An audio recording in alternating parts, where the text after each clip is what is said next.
नया साल 2025 शुरू हो गया है और नए साल के मौके पर बहुत सारे लोग ऐसे होते हैं जो अपनी जिंदगी में सुधार के लिए नए नए रेजोल्यूशंस लेते हैं। कोई बुरी आदतों को छोड़ने का वादा करता है तो कोई फिटनेस या डाइट पर ध्यान देने की बातें करता है। तो वहीं कई लोग ऐसे भी होते हैं जो अपने आप को फाइनेंशियली स्ट्रांग बनाने और सेविंग्स करने का भी रेजोल्यूशन लेते हैं। दरअसल सेविंग एक ऐसी प्रक्रिया होती है जिसमें आपका टाइम भी लगता है और जिसमें डिसिप्लिन की भी जरूरत होती है। तो अगर 2025 में आप छोटा सा एक रेजोल्यूशन ले रहे हैं फाइनेंशियली अपने आप को इंडिपेंडेंट बनाने का, स्ट्रांग बनाने का, तो निवेश के कुछ ऐसे तरीके होते हैं जिसको अगर आप फॉलो करते हैं तो आप एक अच्छा खासा फंड बना सकते हैं और अपने पोर्टफोलियो को आप चमका भी सकते हैं। जरूरी नहीं होता कि हर किसी को शेयर मार्केट में डायरेक्ट इन्वेस्ट ही करना होता है, क्योंकि आप जब शेयर मार्केट में इन्वेस्ट करते हो तो आपको बहुत ज्यादा नॉलेज की जरूरत होती है। ऐसे में दूसरे ऐसे तरीके हैं जहाँ आपका पैसा मार्केट में तो लगेगा लेकिन उसको आपको खुद से वॉच करने की जरूरत नहीं होती। आपको खुद से बहुत ज्यादा रिसर्च करने की या बहुत ज्यादा आपको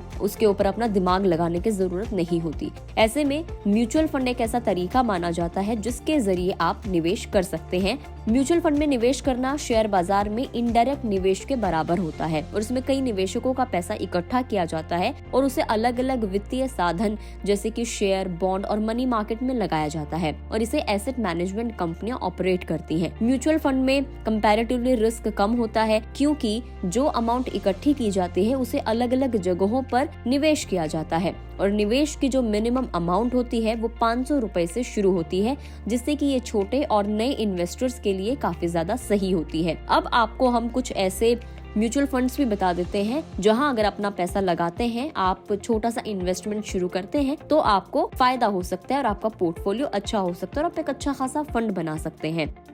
तो ऐसे में फाइनेंशियल एक्सपर्ट्स का सुझाव ये रहता है कि म्यूचुअल फंड में 7 साल या उससे ज्यादा के टर्म के लिए निवेश किया जाए। इस दौरान लार्ज कैप, मिड कैप और स्मॉल कैप फंड्स के संयोजन का लाभ उठाना चाहिए। यानी कि अगर आप अपना पोर्टफोलियो आप बना रहे हैं म्यूचुअल फंड में इन्वेस्ट करने जा रहे हैं तो आप लार्ज कैप, मिड कैप और स्मॉल कैप फंड्स को कंसिडर कर सकते हैं इन्वेस्टमेंट के लिहाज से। तो अगर हम लार्ज कैप फंड्स की बात करें तो एक्सपर्ट्स ने कुछ 3-4 ऐसे ऑप्शंस बताए हैं जहां आप निवेश कर सकते हैं।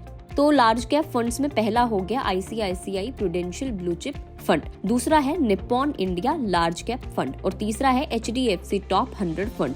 ये ऑप्शंस हैं लार्ज कैप में जहां आप निवेश कर सकते हैं। इसके अलावा अगर हम लोग मिड कैप की बात कर ले तो मिड कैप फंड्स में हो गया Motilal Oswal mid cap fund, दूसरा हो गया HDFC mid cap opportunities fund और तीसरा हो गया एडलवाइस मिड कैप फंड। अगर हम स्मॉल कैप फंड्स की बात कर ले तो यहाँ मोतीलाल ओसवाल स्मॉल कैप और टाटा स्मॉल कैप फंड निवेश के लिए अच्छे माने जाते हैं। लेकिन आप जब भी किसी भी म्यूचुअल फंड में निवेश करते हैं तो आपको उनका CAGR आपको स्क्रीन पर भी दिखाई दिया होगा जब आपको सारे के सारे फंड्स के बारे में बताया जा रहा था।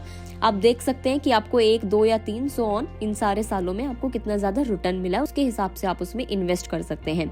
अब आपको इसमें निवेश कैसे करना है, तो इसमें निवेश का सबसे अच्छा तरीका माना जाता है SIP यानी कि सिस्टमेटिक इन्वेस्टमेंट प्लान। ये निवेश का सबसे सुविधाजनक और प्रभावी तरीका है। इसमें हर महीने एक निश्चित अमाउंट निवेश की जाती है जिससे बाजार के उतार चढ़ाव के बावजूद निवेश की जो एवरेज होता है वो स्थिर रहता है। एक्सपर्ट्स का मानना है कि इसमें नियमित निवेश को प्रोत्साहित किया जाता है और लंबे समय में गारंटेड रिटर्न पाने में मदद करता है। यानी कि अगर आप डायरेक्ट शेयर मार्केट में इन्वेस्ट करते हैं और आपको शेयर मार्केट की बिल्कुल भी नॉलेज नहीं है, ऐसे में आपको नुकसान हो सकता है। लेकिन अगर आप म्यूचुअल फंड में इन्वेस्ट करते हैं तो आपको 12%, 13% का ऐसा गारंटेड रिटर्न होता है जो आपको मिलता ही है। लेकिन म्यूचुअल फंड में आप जब भी निवेश करते हैं आपको थोड़ा सा पेशेंस रखना होता है। बहुत जल्दबाजी ना करें अपना पैसा निकालने की, कम से कम उसको 2 साल, 3 साल, 4 साल इस तरीके से अपने फंड को बनाए रखें। और तो एक्सपर्ट्स तो ये कहते हैं कि 7 साल या उससे ज्यादा अवधि के लिए निवेश किया जाना चाहिए। वीडियो में इतना ही। आपको जानकारी कैसे लगी कमेंट करके जरूर बताएं। अगर आप इस वीडियो को फेसबुक पर देख रहे हैं तो फेसबुक पेज को लाइक करें, यूट्यूब पर देख रहे हैं तो गुड रिटर्न्स के यूट्यूब चैनल को सब्सक्राइब करना ना भूलें।